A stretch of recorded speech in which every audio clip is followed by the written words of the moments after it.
ప్రభుత్వ ఆసుపత్రికి సంబంధించి గౌరవ సభ్యులు అడిగారు పెండింగ్ బిల్లుల గురించి.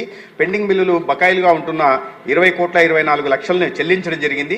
ఇప్పుడు బకాయిలు ఉన్నది 4,09,00,000 బకాయిలు ఉన్నాయి. వాటిని కూడా తొందరలోనే చెల్లిస్తాం. అధ్యక్ష, ఈ చిన్న విషయానికి సంబంధించిన నేను ఒక చిన్న క్లారిఫికేషన్ ఇవ్వాలి. ఎందుకంటే రాష్ట్రంలో ఆరోగ్యశ్రీ సేవలు నిలిచిపోయాయని చెప్పి పూర్తిగా ఈ రకంగా నిలిచిపోయిన ఆరోగ్యశ్రీ సేవలు, అదేవిధంగా ఆరోగ్యశ్రీ రద్దు చేసి ప్రజలకు మరణ శాసనం రాసిన చంద్రబాబు అని కొన్ని పత్రికల్లో కొన్ని ఛానళ్లలో బురద జల్లే ప్రయత్నం చేస్తున్నారు. అధ్యక్ష, ఆరోగ్యశ్రీ అనేది నిలిచిపోలేదు అధ్యక్ష.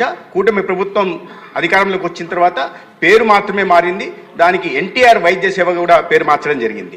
అయితే దీంట్లో సేవల్లో ఎక్కడ కూడా అంతరాయం కలగలేదు. గౌరవ సభ్యులకు దృష్టి కూడా నేను తీసుకురాదలుచుకున్నాను. ఎందుకంటే ఉదాహరణ ఇస్తాను అధ్యక్ష. ఈ బెనిఫిషరీస్ 2023-24 అంటే గత ప్రభుత్వం అధికారంలో ఉన్న చివరి ఆర్థిక సంవత్సరంలో 12,53,065 మంది దీని ద్వారా లబ్ధి పొందితే, అదే ఎన్టీఆర్ వైద్య సేవ ద్వారా కూటమి ప్రభుత్వం అధికారంలోకి వచ్చిన తర్వాత గత ఆర్థిక సంవత్సరం 24-25లో అది కాస్త 13,42,673 పెరిగింది అధ్యక్ష. అంటే 90,000 మంది అదనంగా లబ్ధి పొందారు. రెండో విషయం ప్రీ ఆథరైజేషన్లు ఇచ్చిన మొత్తం 2023-24 ఆర్థిక సంవత్సరంలో 3,758 కోట్లు అయితే, అదే మా ప్రభుత్వం వచ్చిన తర్వాత అధికారంలోకి వచ్చిన తర్వాత అది కాస్త 4,079 కోట్లకు పెరిగింది. అంటే దాదాపు దీంట్లో కూడా 260 కోట్లు పెరిగింది అధ్యక్ష. కాబట్టి ఆరోగ్య సేవలు నిలుస్తున్నాయి అని చేస్తున్న అసత్య ప్రచారంలో ఏమాత్రం నిజం లేదు. రెండో విషయం, ఎందుకు ఈ పెరిగింది ప్రీ ఆథరైజేషన్ అడ్మిషన్ బెనిఫిషరీస్ ఏమో 6.88% పెరిగారు అధ్యక్ష. ప్రీ ఆథరైజేషన్స్ అంటే చెల్లించిన మొత్తం 7.88% పెరిగింది. దీంట్లో పెరగడానికి కారణం ఏంటంటే అధ్యక్ష, ఒక రోబస్ట్ మెకానిజం పెట్టడం, ఎన్ఫోర్స్మెంట్ చేయడం ద్వారా పెరిగింది అధ్యక్ష. ఉదాహరణకు చెప్తాను అధ్యక్ష, ఆసుపత్రులు మెకానిజం డెవలప్ చేశాం.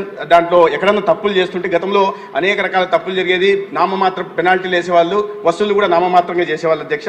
ఉదాహరణకి 23-24 ఆర్థిక సంవత్సరంలో 88 హాస్పిటళ్ల మీద ఈ పెనాల్టీలు వేస్తే 7,68,00,000 పెనాల్టీలు వేస్తే దాంట్లో కేవలం 3,74,00,000 అంటే 45% మాత్రమే వసూలు చేశారు. వేసిన మొత్తమే 7,65,00,000 అధ్యక్ష. వసూలు చేసింది 3,74,00,000 అంటే 46%. అదే ఈ ప్రభుత్వం అధికారంలోకి వచ్చిన తర్వాత గత ఆర్థిక సంవత్సరంలో 24-25లో 22,74,00,000 దాదాపు 22,75,00,000 పెనాల్టీల రూపంలో వేస్తే అధ్యక్ష, అది కాస్త 19,30,00,000 వసూలు చేయడం జరిగింది. అంటే 85% పైగా వసూలు చేయడం జరిగింది అధ్యక్ష.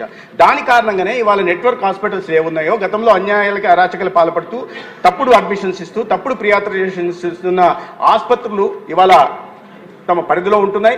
దాని కారణంగా సేవలు కూడా పెరిగాయి. రాబోయే రోజుల్లో 25 లక్షల దాకా కూడా ఈ ఎన్టీఆర్ వైద్య సేవ ద్వారా సేవలు అందించాలనే ప్రతిపాదన కూడా కేబినెట్లో ఇటీవలే ఆమోదం పొందింది. తద్వారా ఈ రాష్ట్రంలో 1,43,00,000 మంది పేదలకి 25 లక్షల దాకా వైద్య సహాయం, అదేవిధంగా 20 లక్షల కుటుంబాలకి, మధ్యతరగతి కుటుంబాలకు కూడా 2.5 లక్షల దాకా కూడా వైద్య సాయం